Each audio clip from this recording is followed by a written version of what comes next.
Olá, bem-vindos a mais um da Garagem para o Futuro. Hoje tenho o prazer de receber aqui Antônio Couto, da Lelo.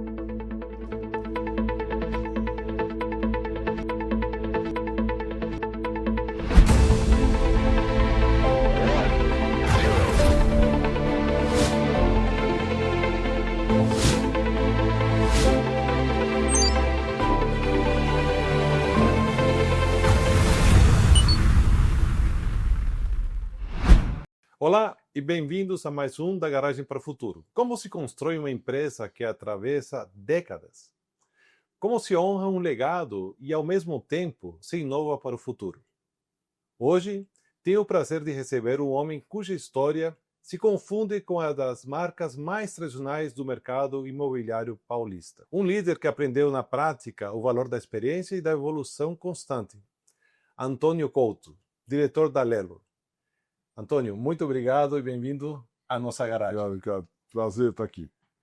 E muito obrigado por doar teu tempo para compartilhar a tua garagem dentro da nossa garagem. Eu que agradeço a honra de ter sido convidado. Nós estamos vivendo um momento de parceria também, com essa iniciativa sustentável que é muito interessante. E acompanho o programa também. Já tive a oportunidade de ver algumas edições e fiquei admirado com o ambiente, enfim, a contagiância, como contagia a gente estar aqui dentro, né? Eu diria que cada capítulo, mesmo dentro do mesmo filme, gera emoções diferentes. E falando em emoções, nós vamos na tua garagem digital, através das nossas ferramentas de inteligência artificial, que ainda não roda no Lelo Lab, né? Mas a gente vai fazer uma cooperação para isso. E fomos resgatar a tua garagem. E numa imagem, a gente gostaria de contar a tua história. Então, como é de praxe, é uma surpresa. Eu não sei mesmo. É uma imagem gerada por inteligência artificial e impressa numa impressora HP. Então, Muito bem. pegando aqui, normalmente a gente mostra a imagem primeiro para o público, depois a gente faz um zoom lá. Agora, você pode pegar teu tempo para olhar a imagem e dar uma Puxa, muito legal. decorrida nela. Muito, muito interessante. O primeiro pedaço dessa imagem que pode contar a tua história, Antônio. Então, assim, estou fazendo aqui uma organização mental para ver a imagem toda, né? Mas, bem, ela começa aqui que tem um Aero Willys aqui, um automóvel que era do meu pai, era exatamente isso, né? Que foi embora, um imigrante português, que foi embora bem cedo, né? Veio para o Brasil e aos 37 anos faleceu, mas tinha um carro exatamente assim. E a gente guardou uma imagem muito, sempre essa do carro, porque era aqui que a gente curtia a vida juntos, né? Certo. Depois aparece a Nádia, minha esposa aqui, com quem eu vivo casado há 43 anos e juntos há 48 anos. Então, praticamente, tanto a vida dela quanto a minha, foi o tempo todo juntos, né? Ela conheceu a Aero Willis? Não conheceu, nem meu pai. Ela veio do interior de São Paulo, né? Novinha ainda, 18 anos, e eu já capturei rapidamente, mas aí meu pai, quando meu pai foi embora, ela devia ter 9 anos, eu tinha 13 por aí, quer dizer, então foi bem antes. E a outra que traz aqui um momento também uma pessoa muito importante é o Zé Roberto, meu sócio, com quem a gente também está casado, em tese, né? Que é um casamento, a sociedade, de mais de 42 anos, né? Então a gente convive juntos. E aí vem os eventos, né? O Lelo Lab, essa 99, que foi quando eu me tornei sócio mesmo da empresa, até lá eu era funcionário, essa é uma data. Estou organizando aqui, hein? Como? Esse baú aqui é uma coisa que a representação dele seria o quê? Eu tô trabalhando isso aqui, tem uma nova marca, e tem esse 1 milhão aqui, que provavelmente eu não sei se é 1 milhão de pessoas, acho que é isso, né? Quando a gente fala sobre a atual população que está sob os nossos cuidados aí do ponto de vista de moradia da Lelo, a gente chega nesse número. Mas é interessante realmente, isso aqui, a inteligência acertou praticamente, não tem nenhum evento que não vale a pena Lembrar. na vida, que é realmente, tudo foi muito bem. Mas não Foi emocionado mesmo, muito legal, isso é sensacional. Sim, mas indo em alguns pontos que você comentou, Hum. quando você é, tem a perda do teu pai, você passa a exercer algumas funções, começar a trabalhar, você passou a Sim. empreender. Conta um pouquinho, divide com essa história de uma lotérica. Foi. Eu tenho aqui um teleprompter com a Foi. história, né? Mas eu gostaria que você contasse, que eu achei muito interessante. Então, na verdade foi assim, né? A gente teve um susto, né? Um trauma, quer dizer, não foi nem susto, foi um trauma enorme. Porque meu pai estava numa fase de aceleração, estava vivendo, mas muito jovem, 37 anos de idade, não deu tempo. Aí a vida se transforma e minha mãe vai morar perto dos irmãos.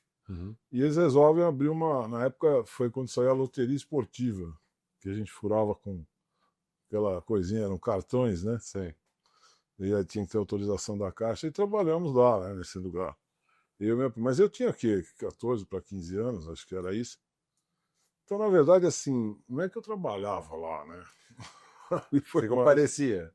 Foi mais um ambiente onde a gente se divertiu muito, porque, afinal, a gente põe um apelido na vizinhança inteira, os clientes, quer dizer, eram moleques, né? Eram crianças, basicamente.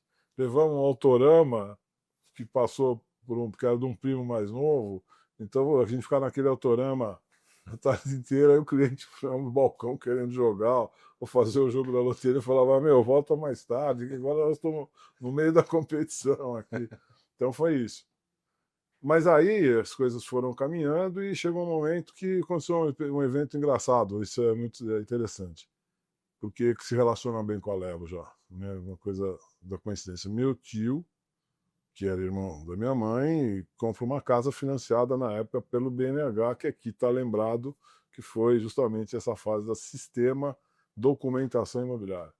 E esse meu tio, na verdade, como eu era meio office boy dele, mandava levar os documentos numa empresa que fazia esse tipo de trabalho. Toda vez que eu ia lá, tinha fila. Eu já estava com 18 anos, tinha amigos que trabalhavam já nessa altura, um trabalhava na Probel, de colchões, outro na Companhia de Papel Simão, fazia papel moeda e tal. Estavam bem empregados. E eu é que estava meio de boy lá da turma lá.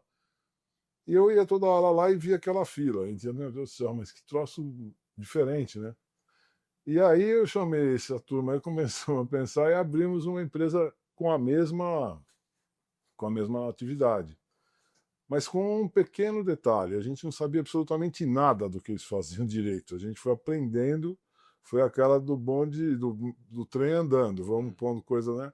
Mas fomos aprendendo e a Lelo veio no meio desse caminho aí. A Lelo ela se tornou a principal cliente dessa empresa. Por conta... Isso em que ano? 76, por aí, foi quando... Já em 77 eu já prestava serviço exclusivamente, assim, a Lelo só nos entregava só pra gente o serviço. Os concorrentes caíram e esse relacionamento começou. Aí fiquei muito amigo do Luiz Lelo, do outro sócio, o Algidas, a gente fazia o serviço para lá, tinha muito... Eles vendiam imóvel, o BNH foi uma fase muito... né, mas o BNH parou. E aí eu comecei a ter que fazer uma opção, né? Aí fui administrar prédios. Também não entendia nada, comecei lá em 1980 a fazer isso, foi 80, foi por aí, 80, uns 3 anos depois. E aí comecei a aprender a fazer isso, fiz isso durante um tempo no sistema e depois conheci o Zé Alberto e fui para lá na Lelo em 82, né? E desde então estou lá. Aí nós fizemos várias... Começa uma história que perpetuou-se até hoje, né? Resumidamente, essa passagem foi essa. E aí depois, quando você entra na Lelo. Como que vocês usaram a tecnologia para revolucionar o mercado imobiliário? Pois então, na verdade foi o seguinte, a gente teve o mercado naquela ocasião, porque na verdade assim, vamos dividir um pouquinho, né? O mercado imobiliário tem a área de construção, a área de vendas de imóveis, a área de administração de locação, ou seja, aluguéis, e tem a administração do condomínio. A administração de condomínio era uma coisa que ficou entre contabilidade, advogados e tal, mas no fim, São Paulo nasceu dos imigrantes que construíram casas, casas eles fizeram para Sobradão, e assim, um dia alguém foi lá e falou, precisa administrar isso aqui, precisa pôr alguém para fazer a manutenção, e assim surgiu, na década de 50, as primeiras empresas, né, de administração de prédio. Bom, enfim, mas o processo era assim, em 64 foi publicada uma legislação a respeito de condomínios, que é a que prevalece até hoje, né? É a Lei 4.591, que mantém isso aí. E essa lei organiza as coisas, mas organiza de uma forma mais genérica, né? Então era assim, as prestações de conta que são feitas, né, nos condomínios eram anuais, quer dizer, ou seja, uma vez por ano, na Assembleia, aparecia um sujeito lá para fazer a Assembleia da própria Lelo, eu cheguei a fazer, você ia com um malote dessa altura aqui, com 12 meses de documento, né? E aí o Zé, a gente começou a lidar com isso e começou a entender que esse talvez não era um caminho. O Zé fez primeiro começou a discutir isso, porque também tinha um problema de acessar, a tecnologia. Na época era IBM, a gente queria fazer desse jeito, era muito caro, e tinha uma turma, ele foi lá, se não me engano, para Minas, e conseguiu comprar um equipamento usado de uma turma que eu estava fechando ou estava mudando, não sei. E a Lelo mudou o paradigma naquele momento. Ela falou, agora a gente vai prestar contas mensalmente, não por uma vez por ano, e nós não vamos fazer com máquina contábil, da Olivetti, aquelas coisas, né? Vamos fazer com o IBM, com o computador. E nós que então éramos uma firma regional, de bairro, a gente foi parar num outro patamar, porque você falava para o amigo, olha, estou numa empresa que administra meu prédio, aqui a coisa vem por computador, vem todo mês. Então eu diria que essa marcação, nessa altura a gente era pequeno, a gente não tinha mais que 100 contratos na empresa. Mas isso marcou, né? A gente deixou de ser uma empresa do bairro, ficou mais cosmopolita, veio os outros bairros, na época Jardins, essa região que a gente chama Zona Oeste, Zona Sul, começando a aparecer muito condomínio, e nos procurar. Foi daí que veio a segunda fase, e assim foi. A segunda fase foi da capilaridade. Nós começamos a achar que São Paulo era muito grande, e no bairro só, e a gente estava na Moca, né? E a gente, aliás, está hoje, a sede é lá, mas 90% dos clientes não são lá. Mas a gente começou a entender que era importante fazer essa ruptura, e aí foi que a gente começou a fase que a gente chama de abertura de filiais, que é a capilaridade da empresa, né? Foi assim, e então a gente teve esse processo de sempre estar inquieto e rompendo, porque esse é um mercado muito tradicional, assim, muito difícil de chegar a rupturas assim. Não tem como você dizer que uma reunião de condomínio ela é tranquila. Não, por natureza não é. Não. Porque é difícil você agradar 100% da população. Sim. Muito menos com informação. Com informação você consegue, pelo menos, ter uma transparência, mas sempre tem interesses opostos e obviamente, aqui a gente vai para uma parte da garagem que eu acho que a Lelo está endereçando de uma maneira muito bacana. Nós na HP entendemos que o cliente está no centro de tudo. A pessoa, o ser humano, e todos os valores que circundam ao redor da HP, eles olham isso.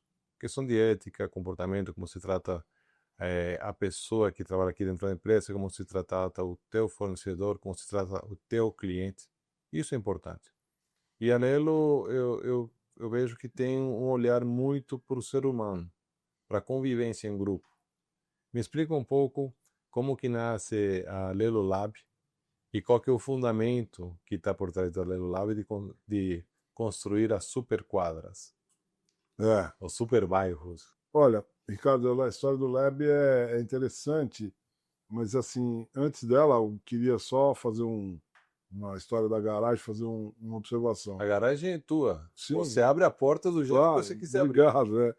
Pois é, antes de pular já o Lab, porque o Lab vem a ser um outro passo, existe um anterior, porque uma coisa que eu sempre gostei bastante foi de me relacionar, de alguma forma, com as pessoas em geral. Eu sempre tive esse hábito, né? Então, até hoje as pessoas falam, vai falar com o outro lá, precisa pensar, vá mais do que uma hora, porque para mim, mais da metade do tempo, não precisa se centrar naquele assunto. Eu gosto de conhecer a pessoa com quem eu estou falando, a vida e tal.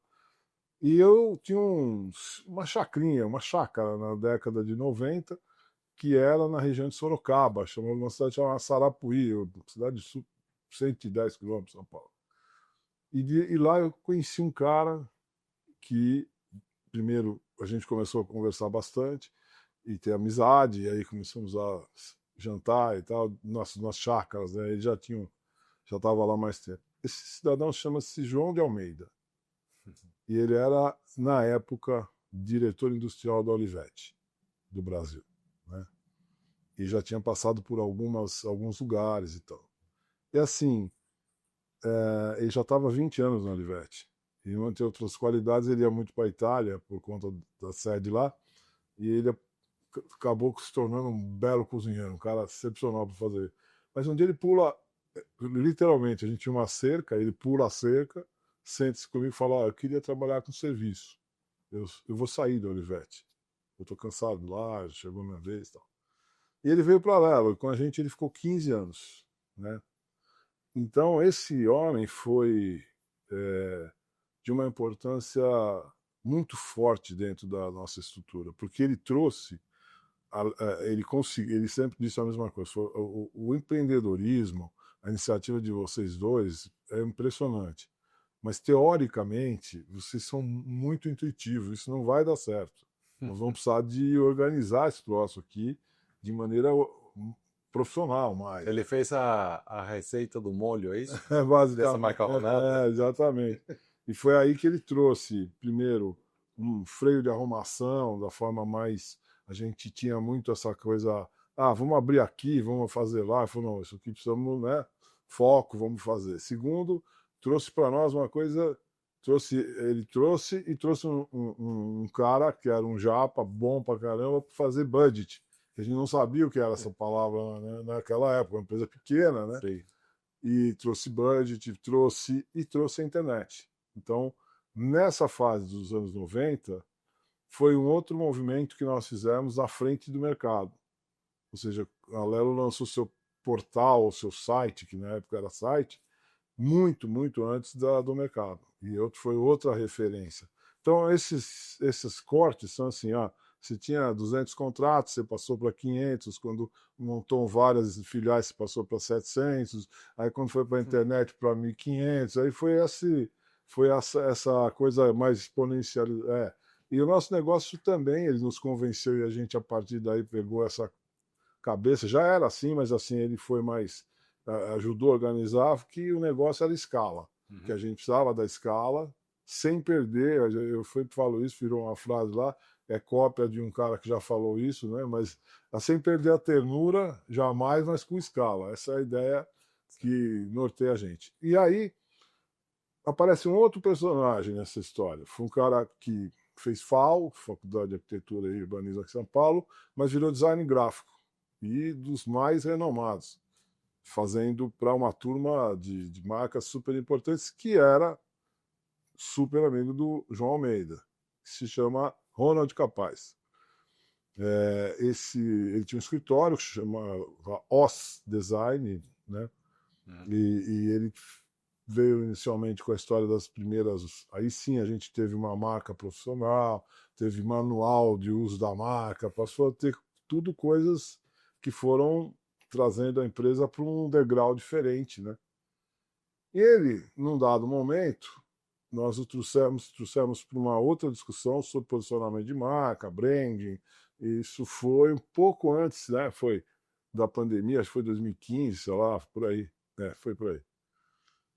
E ele fez um negócio que eu em princípio fiquei meio assim, achei que era um exagero. Ele faz uma reunião e traz assim tudo o que você imagina. Tinha antropólogo, tinha geógrafo, tinha psicólogo, tinha médico, tinha arquiteto. Era a reunião do condomínio? Mais ou menos, né? Mais ou menos.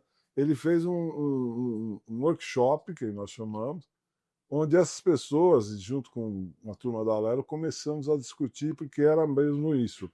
A gente percebeu que, ao preservar assim essa visão de que aqueles serviços os quais a gente foi talhado para fazer, né, que faz, paga, recebe, contabiliza, presta conta, faz assembleia, atende conflito, isso é uma coisa que não vai mudar, nunca vai precisar manter, mas já não tem valor do valor que já teve. E é natural, né? Você sabe disso.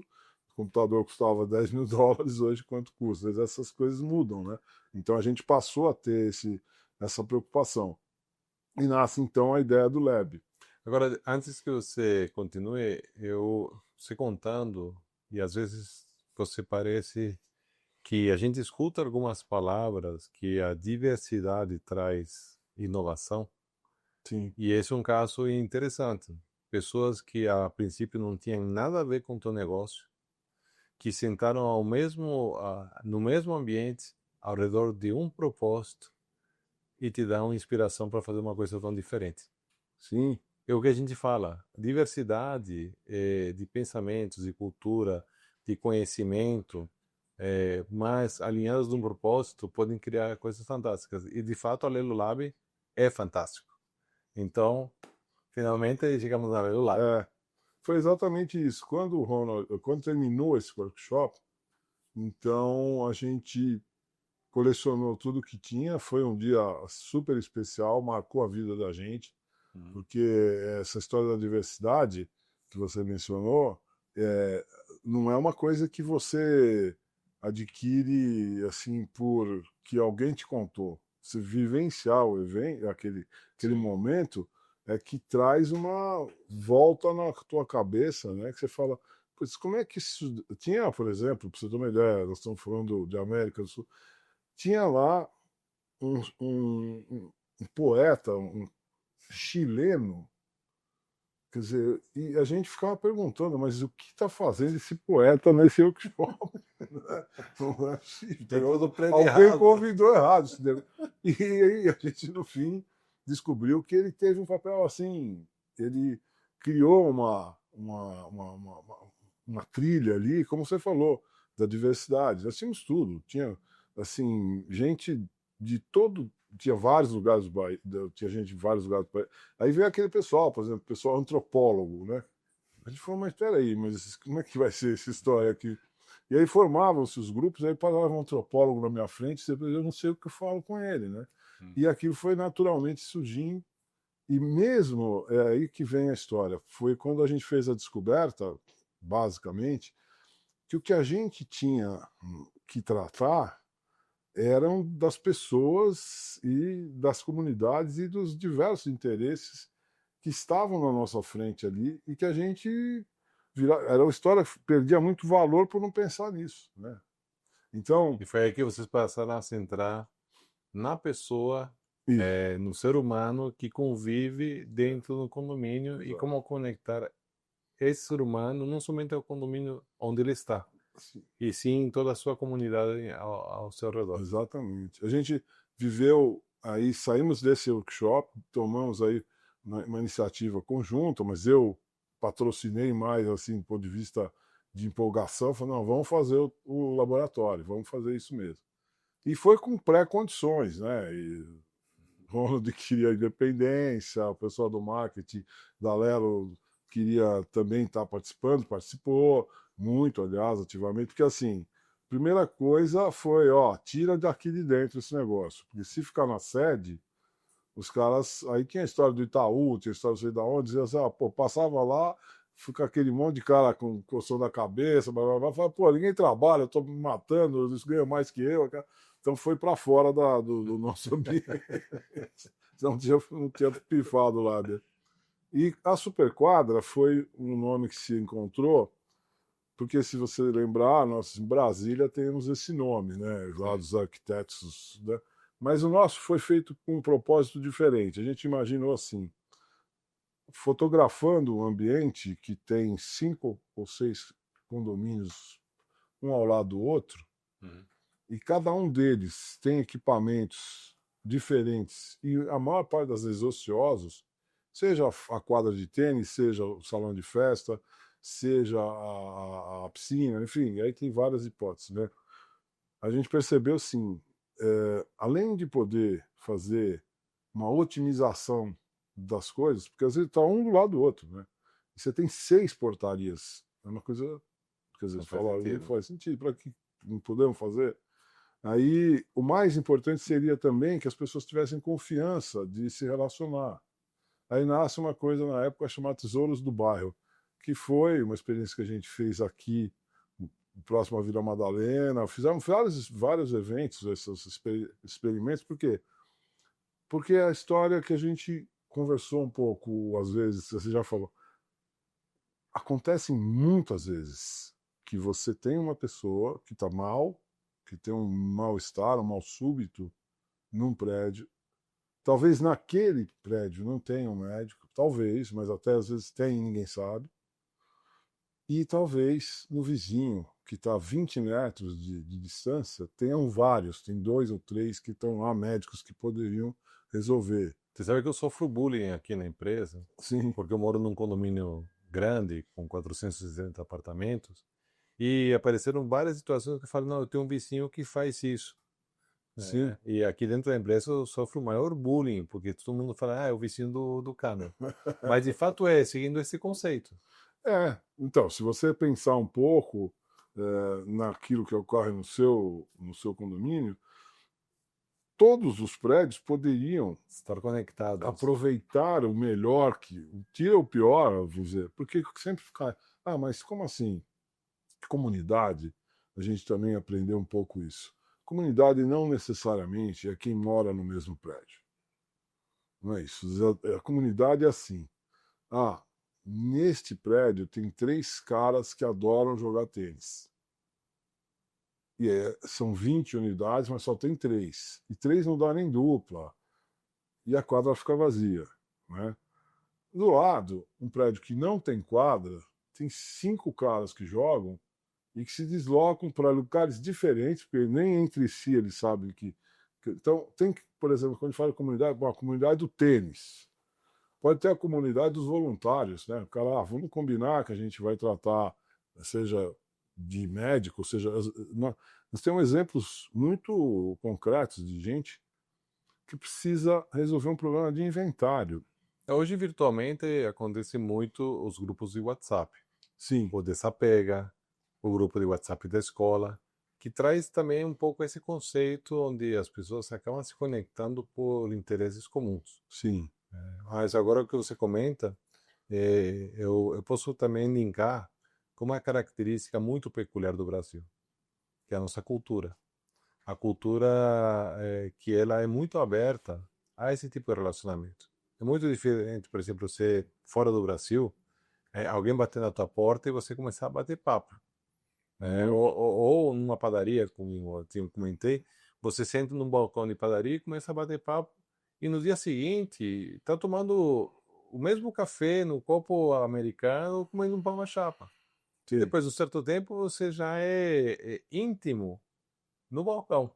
Exato. Então, eu acho que vocês souberam aproveitar muito bem.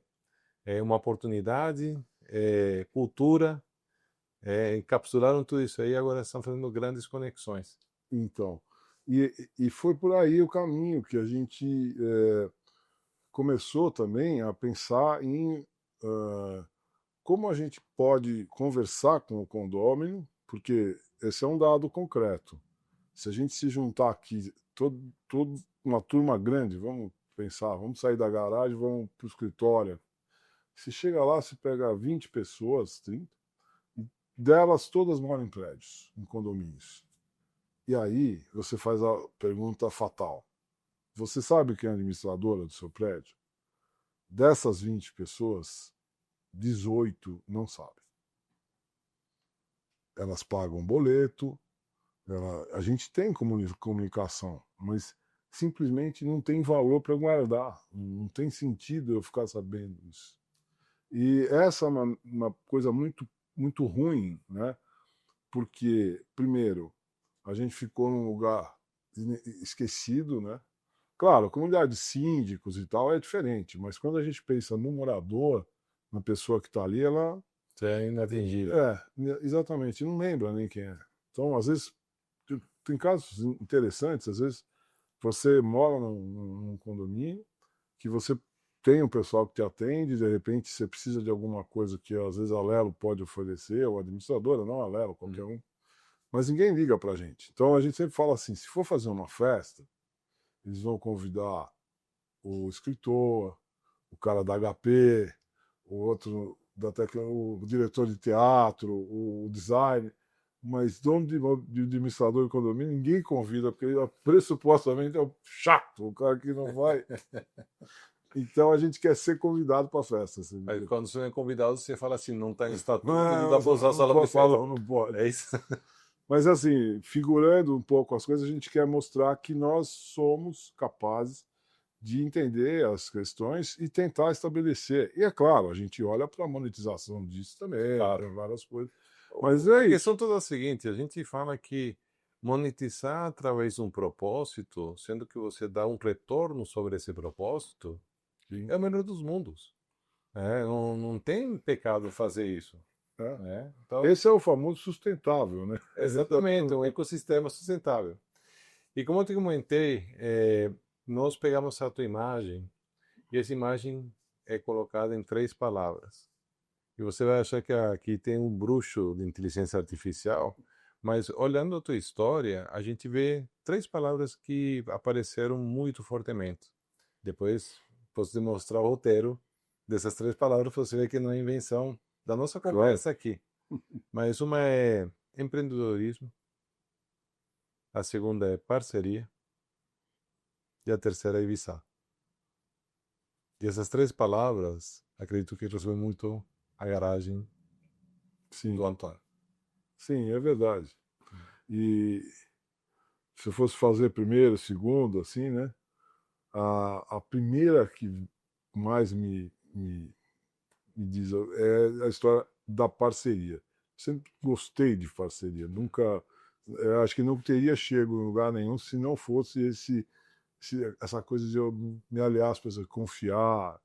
Apenas sendo uma parceria entre 2 sócios. É uma parceria tão importante. Você sabe que uma das coisas que, no caso da Lelo, é muito comentada, nós temos 1.000 pessoas, 1.000 e poucas pessoas lá, né? É esse relacionamento. Porque se pegar eu e o José Roberto, a gente tem comportamentos totalmente antagônicos, diferentes, né? Eu sou mais expansivo, ele é mais tímido, etc. Então eu sou um cara que gosta de brincar não fico muito tempo sério, não tenho essa... E mexo com ele, né? E o pessoal admira bastante nossa relação, que não... Assim, geralmente, as piores coisas a gente decide encostado no batente da porta do outro. Ô José, estava pensando nisso, se é um assunto que é meu, assim, nunca precisa sentar para tratar. Ele fala, tá bom, vai embora, faz o seu, e pronto. Mas é isso, aí eu acho que as 3 palavras são verdadeiras. E a gente pega essas 3 palavras e resume numa única só palavra, que pode expressar talvez o momento que você está passando agora. Com toda essa experiência, algumas décadas aplicando isso aí, que é sabedoria. E quando a gente aplica a sabedoria, que é toda essa vivência que a gente tem, junto com as 3 palavras, empreendedorismo, visão e parceria, nós linkamos todas essas 3 palavras com a sabedoria e fizemos um link. Num ponto que a gente acredita piamente que a educação é uma das alavancas de mudar a história de um país. E a educação ela é ministrada por verdadeiros heróis. Então, na tua garagem, certamente deve ter algum professor que marcou a história, um educador que marcou a história da tua vida.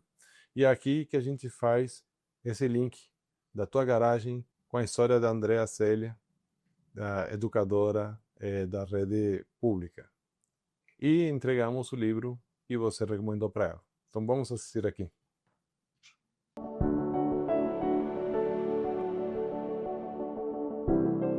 Meu nome é Andrea Célia Cristina Gomes de Bento Jimenez. Eu sou professora, pedagoga, e tenho pós em museus e psicopedagogia.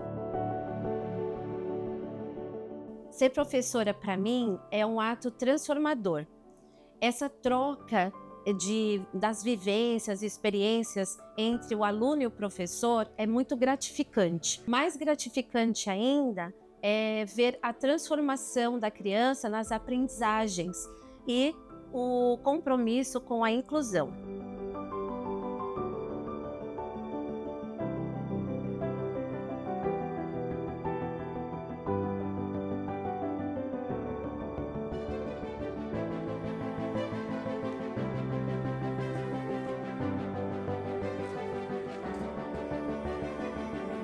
Nós pegou museu, pedagogia e a entrevista com Antônio Pacheco Couto, a visão dele de sabedoria.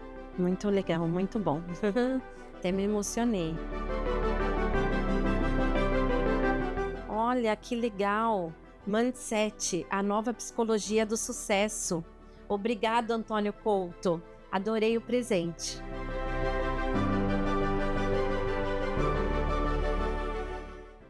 Muito legal. Obrigado por ter recomendado essa excelente leitura, ter mandado o livro para a Andrea. É tão importante e eu acho que, sem dúvida, a questão do mindset é o que torna o que é impossível possível. Verdade. Esse livro, na verdade,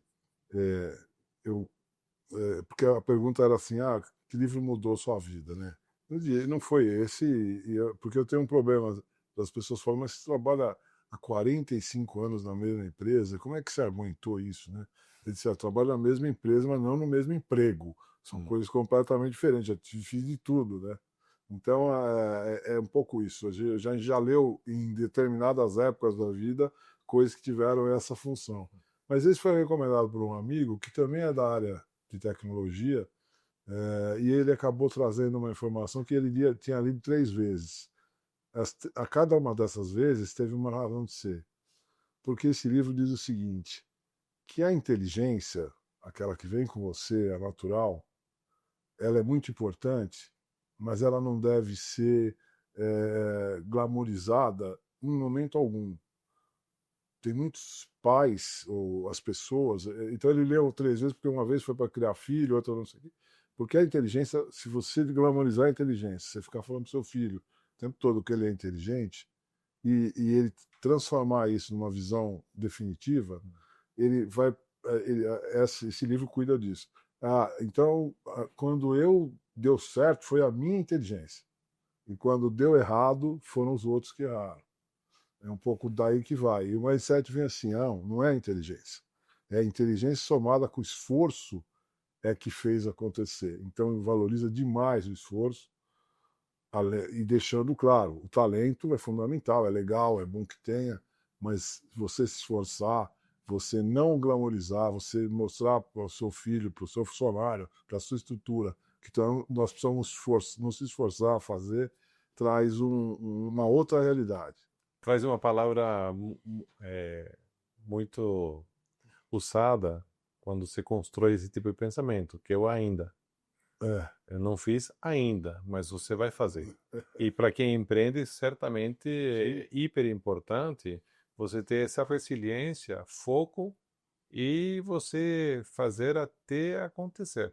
Porque não é o fato que não deu certo da primeira vez que não vai dar certo. Sim. Quantas vezes a gente não fez 1, 2, 3 e não deram certo? Na quarta acabou vingando.